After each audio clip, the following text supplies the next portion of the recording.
So, hey everybody, it's Will. It's week 4 of Fruits. It's the final week, so I'm gonna talk for hopefully like 2 or 3 or 4 minutes, and it's not like normal where I say I'm gonna talk for a little bit of time and I talk for a long time. My goal is just to like start a conversation that you guys have in small groups. So, check it out.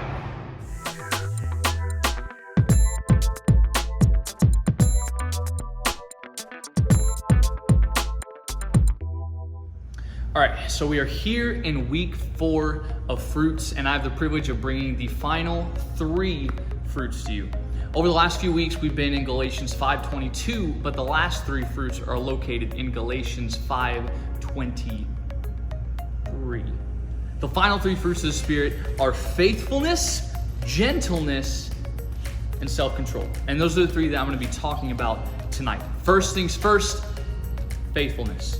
I'm going to read a verse that pertains to this, and I'm going to explain just a little bit of what faithfulness looks like so you guys can, again, carry it into small groups. So Hebrews 11:1 says that faith is a confidence in what we hope for and assurance about what we do not see. So living with the spirit of faithfulness simply means asking Jesus to increase the faith that we may currently have. And I think sometimes when we think about increasing our faith, like it's an impossible standard because there's no energy bar of faith or of faithfulness. It's just like, I think I have it. And the problem is sometimes we don't know how much faith we have until we encounter difficulty or until we encounter problems. So faithfulness, when we are asking God to produce the fruit of faithfulness in our lives, what we're saying is no matter the situation, no matter what's going on, God, I pray that I would still be able to believe in you, still be able to hold on to your promises, that nothing would change about that I would still believe that you are who you say you are, and that you are going to do what you're going to do, and that you love us, and that all things ultimately do work together for the good of them who love the Lord.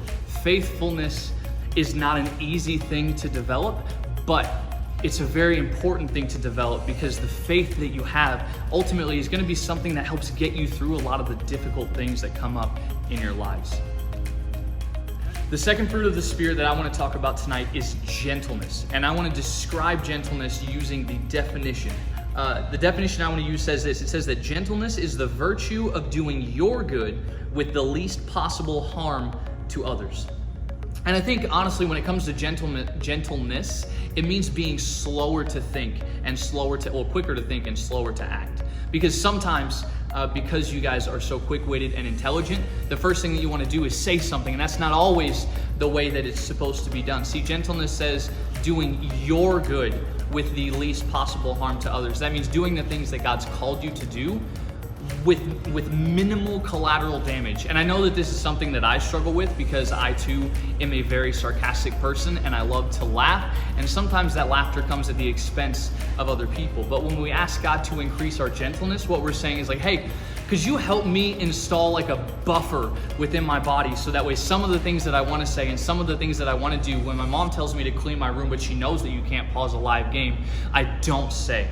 Instead, I say, yes, ma'am. Instead, I say, yes, sir. Walking with gentleness is so important because gentleness has like a co-parent called peace. And if you want to be someone that carries peace with you everywhere that you go, you've got to be a person that is at least a little bit gentle. I'm not going to say a lot of bit gentle because I know, again, it's something that I struggle with too. But I want to commit myself and you guys to make the same commitment to become more gentle, to allow the Spirit to develop the fruit of gentleness within you. So that way when you're walking, when you're talking, when you're hanging out with people, you're walking more out of love. And when you're walking out of love, you're able to have better conversations and you're able to be the kind of person that God created you to be the kind of brother or sister or son or daughter or friend or boyfriend or girlfriend. If you're a senior in high school, no one else is allowed to date, that you were made to be. Gentleness will help you so much in life to avoid unnecessary strife, frustration, and anger. I promise. The last fruit of this series and the last fruit that I want to talk about tonight is the fruit of self-control. And I know that I said that I struggled with the previous one, but this one is like a universal struggle. Like everybody to some degree or another has issues with self-control. Even Paul, yes, Paul, the guy that wrote all those books in the New Testament, literally almost half of the New Testament, even Paul had struggles with self-control. He says this in Romans 7:15. He says, I don't really understand myself, for I want to do what's right, but I don't do it. Instead, I do what I hate. See, developing the fruit of self-control doesn't mean becoming a perfect person.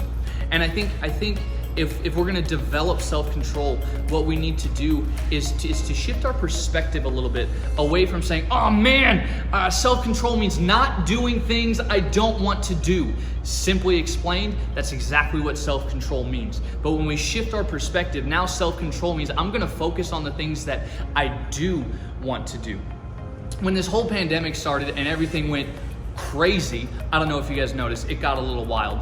In a state that will not be mentioned, California, they sent out a memo of all of the things that you can do while social distancing and self-quarantining and doing all of these other things. On that memo was, you can stare at the sunrise, you can stare at the sunset, you can do yoga in your house, you can clean your house, you can, it was so limiting, and all people could think about was the things that they really wanted to do that now they were no longer allowed to do, kind of like how you guys have been for the last 3.5, 4, 5, forever. For 2 long months, we have been dealing with this thing that says you can't do the things that you want to do. True self-control means realizing that the Bible isn't as limiting as sometimes we like to think it is. I think I know growing up for me, it was like, oh cool, so the Bible just says we can't do the fun stuff. So self-control means just hating all the fun stuff. No, self-control means focusing on all of the things that you can do, all of the things that you should do. So asking God and asking the Holy Spirit to work on the fruit of self-control in your life simply means saying, hey, will you help me focus on all of the good things that I can still do, not the 5 things I'm not supposed to do? Self-control, I promise, it's hard and it's difficult because those things seem really cool and the world makes those things out to be really awesome. But instead, shifting our perspective away from those and saying, God, help me to accept, realize, and embrace these things and actually want to strive for these things as opposed to striving against those things. So as we close this series out, I know that sometimes the fruit of the Spirit can feel a little bit daunting, and it can just feel like this giant Christian report card where, like, if you write down all 9 fruits of the Spirit and you sit down and you're honest with yourself and you grade yourself, at least one of those things you gotta F in. I'm here to tell you guys, stop. Throw that piece of paper away. Stop grading yourself. The fruit of the Spirit are not meant to be a report card of how good of a Christian you are. The fruit of the Spirit are simply there to say, hey, these are some things that you can work on. These are some things that when God is working in your life, they will begin to show. They will begin to rise to the surface. So as we close out this series, my encouragement for you guys and the prayer that I'm going to pray for you guys is that you be willing to let the Holy Spirit do the hard work of shifting and restructuring and reshaping you so that you can now focus on developing these fruits so as to become a better person, a better friend, brother, sister. I almost said father or mother. Not father or mother for a long time, hopefully, but so that you can focus on the things that you need to focus on. Don't be harsh on yourself. Adults don't have it figured out either, I promise. My grandpa still struggles with some of the fruits of the Spirit. I can't believe I just ratted him out, but he'll probably never see this video. So, I love you guys. I'm gonna pray over you, and then hopefully either tonight or tomorrow night, you're gonna be hanging out with your small group leaders on Zoom. Lord, thank you so much for this series that we've been in together. Thank you for the beauty of technology that we have, the ability to still be together in some way or another, despite not being able to be together in the way that we truly want to. Lord, I just want to pray over these students and pray that you would develop the fruit of the Spirit within them, Lord, that those fruits would take roots, God, and that you would begin to work in them in ways that they didn't understand before.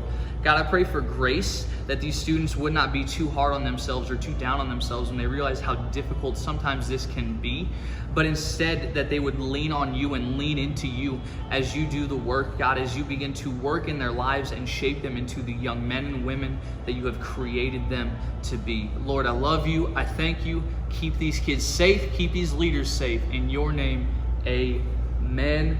Guys, I love you. This series was awesome. Thank you for tuning in every week. If you don't tune in every week, thank you for watching just the end of this video. I don't know how you did it, but truly, I love you. I look forward to seeing you guys soon. Be good. All right, guys, so there you have it. Every week of fruits has been covered. All the fruits of the Spirit have been taken care of. Hopefully, you are ready to have a conversation with your small group leader about what it looks like for these fruits to take roots in your life. Next week, they, not me, I'm gonna be out of town, they will see you here for the first time in like 4 months, or feels like at least 4 months. I think it's only been 3. And we will be back. There's going to be a bunch of really cool stuff. Stay posted to the Instagram because Kaylee and Corey are going to be dropping some updates. Bye-bye, babies.